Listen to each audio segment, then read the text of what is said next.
தமிழக மக்களின் சாபக்கேடாக தமிழ்நாடு அரசின் வருவாய் உயிர் நாடியாக விளங்கும் டாஸ்மாக் நிறுவனம் உருவான வரலாறு குறித்து இந்த தொகுப்பில் காணலாம்.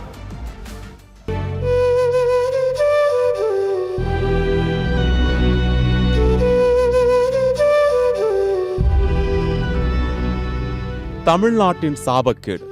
தமிழ்நாடு அரசின் வருவாய் உயிர் நாடி. என்ன நடந்தாலும் எத்தனை உயிர் போனாலும் மூடப்படாத ஒரே நிறுவனம், அதுவும் அரசு நிறுவனம். அதுதான் தமிழக குடும்பங்களை தனது கோரப்பிடியால் நெறித்து அழித்துக் கொண்டிருக்கும் டாஸ்மாக். 1971ஆம் ஆண்டு கடுமையான நிதி நெருக்கடி மற்றும் கள்ளச்சாராய புழக்கத்தை காரணம் காட்டி அப்போதைய முதலமைச்சர் கருணாநிதி சுமார் 25 ஆண்டு காலம் தமிழ்நாட்டில் அமலில் இருந்த பூரண மதுவிலக்கை ரத்து செய்தார். மாநிலத்தின் வருவாயை பெருக்கும் நோக்கோடு எடுக்கப்பட்ட இந்த முடிவு தமிழ்நாட்டின் மது விற்பனை வரலாற்றில் ஒரு மிகப்பெரிய திருப்பு முனையாக அமைந்தது. இந்தியா சுதந்திரம் பெற்ற பின் தமிழ்நாட்டின் முதலமைச்சராக பொறுப்பேற்ற ஓமந்தூர் ராமசாமி தமிழ்நாடு முழுவதும் அமல்படுத்தி சுமார் 25 ஆண்டு காலம் அமலில் இருந்த பூரண மதுவிலக்கு கருணாநிதியின் இந்த உத்தரவால் முடிவுக்கு வந்தது. இந்த முடிவால் ஆண்டுக்கு ரூபாய் 26 கோடி அரசுக்கு வருவாய் கிடைத்தது. கடும் விமர்சனங்கள் எழுந்த நிலையில் 1977ஆம் ஆண்டு மீண்டும் தமிழ்நாட்டில் பூரண மதுவிலக்கை கருணாநிதி அமல்படுத்தினார். அதன் பிறகு 1983ஆம் ஆண்டு எம்ஜிஆர் ஆட்சியில் கள்ளச்சாராய மரணம், வருவாய் இழப்பு போன்ற காரணங்களால் மதுபானத்தை உற்பத்தி செய்வதற்கு டாஸ்கோ என்ற நிறுவனமும் சந்தைப்படுத்துவதற்கு டாஸ்மாக் என்ற நிறுவனமும் உருவாக்கப்பட்டது. ஆரம்பத்தில் டாஸ்மாக் மூலம் மொத்த விநியோகத்தை மட்டுமே அரசால் கட்டுப்படுத்த முடிந்தது. இந்த காலகட்டத்தில் மது விற்பனை உரிமங்கள் தனியாருக்கு ஏலம் விடப்பட்டு தனியார் மூலமாக மட்டுமே மதுபானங்கள் விற்பனை செய்யப்பட்டன. இதில் மது விற்பனை செய்வதற்கான அனுமதியை அரசுக்கு வேண்டிய நபர்களுக்கு மட்டுமே வழங்கியதாக எம்ஜிஆர் அரசு மீது கடும் விமர்சனங்கள் முன்வைக்கப்பட்டது. 1989ஆம் ஆண்டு ஆட்சிக்கு வந்த கருணாநிதி அரசு 1990ஆம் ஆண்டில் மலிவு விலை மதுவை அறிமுகம் செய்தது. இதனை டாஸ்கோ உற்பத்தி செய்ய டாஸ்மாக் மொத்தமாக விற்பனை செய்தது. பின்னர் 1991ஆம் ஆண்டு ஜெயலலிதா ஆட்சியில் மலிவு விலை மது தடை செய்யப்பட்டு சுமார் 10 ஆண்டுகள் இந்தியாவில் தயாராகும் வெளிநாட்டு மதுபானங்களின் விற்பனை மட்டும் தொடர்ந்தது.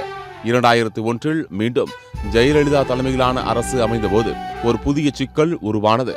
அதாவது தனியார் மது விற்பனையாளர்கள் அரசை ஏமாற்றி அரசுக்கு பெரும் வருவாய் இழப்பை ஏற்படுத்தியதை கவனித்த ஜெயலலிதா 2003ஆம் ஆண்டு தமிழ்நாடு மதுவிலக்கு சட்டம் 1937 படி திருத்தத்தை கொண்டு வந்தார். அதன்படி தமிழ்நாட்டில் மதுபானங்களை மொத்தமாகவோ சில்லறையாகவோ விற்கும் முழு உரிமையும் டாஸ்மாக் நிறுவனத்திற்கு மட்டுமே என சட்டம் இயற்றப்பட்டது. இதனைத் தொடர்ந்து 2004ஆம் ஆண்டுக்குள் அனைத்து தனியார் மதுக்கடைகளும் மூடப்பட்டு அரசின் டாஸ்மாக் நிறுவனம் மூலம் மது விற்பனை உரிமையை அரசே பெற்றது. அப்போதிருந்து மது விற்பனையை அரசு தன் கட்டுப்பாட்டிலேயே வைத்து வருகிறது. கள்ளச்சாராயத்தை தடுக்கவும் விற்பனையை முறைப்படுத்தவும் தொடங்கப்பட்ட நிறுவனம் இன்று மாநிலத்தின் ஒட்டுமொத்த பொருளாதாரத்தில் முக்கிய பங்களிப்பாகவும் குடிமக்களை குடிகாரர்களாக உருவாக்கும் சாபக்கேடாகவும் மாறியிருக்கிறது. டாஸ்மாகில் விற்கப்படும் மதுபானம் மூலம் பல குடும்பங்கள் அனைத்தையும் இழந்து நடுத்தெருவுக்கு வந்திருந்தாலும் இதன் மூலம் அரசுக்கு கிடைக்கும் வருவாய்தான் அரசின் முதுகெலும்பாக உள்ளது. தமிழ்நாடு அரசின் மதுவிலக்கு மற்றும் சுங்கவரித்துறையின் கட்டுப்பாட்டில் இருந்து வருகிறது டாஸ்மாக் நிறுவனம். 1983ஆம் ஆண்டு தொடங்கப்பட்ட டாஸ்மாக் நிறுவனத்தின் வருவாய் ஆண்டுக்கு 183 கோடியாக இருந்தது. 2019ஆம் ஆண்டு டாஸ்மாக் நிறுவனத்தின் வருவாய் 21,828 கோடியாகவும் 2020ஆம் ஆண்டில் 30,000 கோடியாகவும் இருந்த நிலையில் IAS அதிகாரிகளின் முன்னெடுப்பால் அடுத்தடுத்த ஆண்டுகளில் கணிசமாக உயர்ந்துள்ளது. 2021-22இல் டாஸ்மாக் நிறுவனத்தின் வருவாயானது 36,050 கோடி ரூபாயாகவும் 2022-23ஆம் ஆண்டில் ரூபாய் 44,121 கோடியாகவும் 2023-24இல் ரூபாய் 45,855 கோடியாகவும் 2024-25 மார்ச் வரைகள் ரூபாய் 48,344 கோடியாகவும் வருவாய் உயர்ந்துள்ளது. தற்போது டாஸ்மாகின் கீழ் மட்டும் சுமார் 4,100 கடைகள் செயல்பட்டு வருகின்றன. கடந்த ஆட்சி காலங்களில் முதலமைச்சராக இருந்த ஜெயலலிதா 2016ஆம் ஆண்டு 500 டாஸ்மாக் கடைகளையும் அதன் பின் 2017இல் எடப்பாடி பழனிசாமி 500 கடைகளையும் மூடினர். அதே ஆண்டு உச்சநீதிமன்ற உத்தரவுப்படி சுமார் 2000க்கும் மேற்பட்ட டாஸ்மாக் கடைகளை மூடவும் இடமாற்றமும் செய்யப்பட்டது.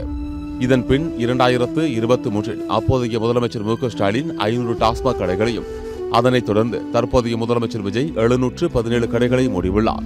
ஒருபுறம் டாஸ்மாக் கடைகள் மூடப்பட்டாலும் மறுபுறம் வருவாயை பெருக்க இலக்கு நிர்ணயிக்கப்பட்டு டாஸ்மாக் செயல்படுவது மிகுந்த வேதனையை ஏற்படுத்துகின்றது.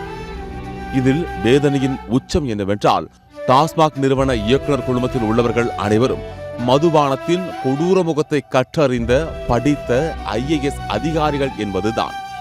இவர்கள்தான் இதன் ஆண்டு வருவாயை உயர்த்தும் பணியை மேற்கொள்கின்றனர். என்றுதான் தீரும் தமிழ்நாட்டை விட்டு இந்த டாஸ்மாக் சாபக்கேடு.